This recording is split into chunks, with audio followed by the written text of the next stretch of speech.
Okay, I've just been looking into the borders, reading up on the border restrictions, and it's going to get really complicated.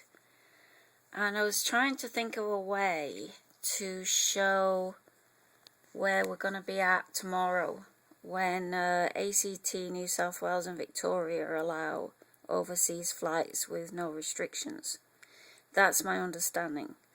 So the ACT, New South Wales and Victoria are in sync with each other, and the rest of the country are out of sync with them because they're quite far behind in the vaccination rates.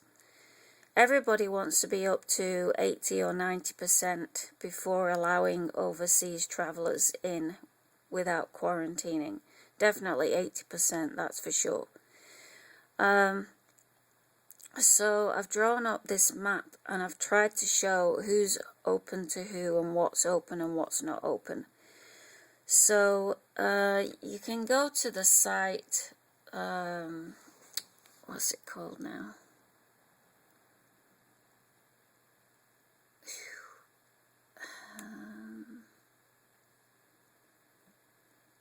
The coviddata.com.au site has an explanation of borders on it, and that's where I got the map from.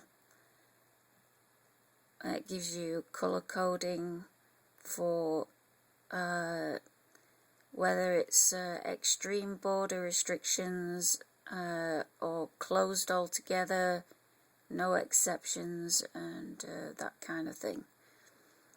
So the background colour is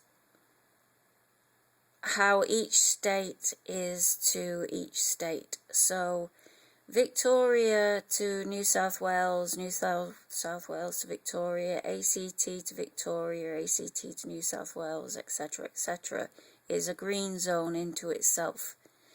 But if you look at WA to those areas, it's black, extreme. Queensland to those areas, it's black, it's extreme restrictions. Northern Territory, Victoria and Tasmania to those regions, it's closed.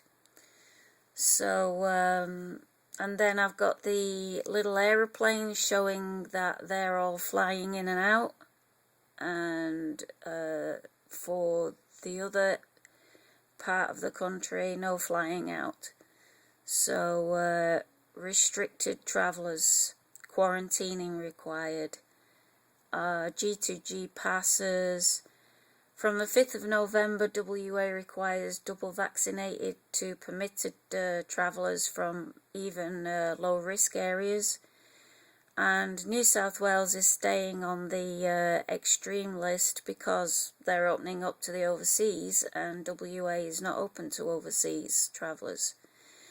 And as soon as any of the other states open, which could be around the 15th and 17th of December, as soon as one of these states opens to the ACT, New South Wales and Victoria, they'll essentially be open to overseas travellers and no quarantining, so therefore they'll also be on the extreme list from WA. So I'll just keep an eye on that. This is as close as I can explain the borders, inside and outside borders. So there's a travel bubble between the rest of the country, Tasmania, WA, Northern Territory, Queensland and South Australia. And there's New South Wales, Victoria and ACT will allow anybody in from anywhere, as long as they're overseas expats have to be vaccinated. Anyone flying has to be vaccinated, but when they come in, they don't have to quarantine, and they're not closed to any of the other states. But it doesn't go the other way. They are now closed to the other states, and that'll remain so until they get to at least 80% double vaccinated, and that's going to be maybe 3 weeks away. So next month things will be a bit clearer, and then we'll start being in sync. But I expect that WA are going to be the last to bring down their border. So, I mean, they said January.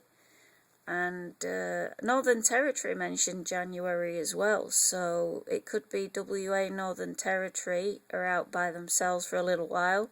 And then Northern Territory will lift restrictions when they get to a certain degree. But because WA gets there before them, they might be opening up at the same time.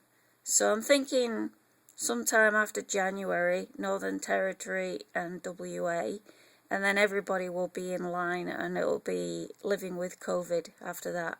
So you're looking at another 3 weeks at least before we're going to be clearer on the matter.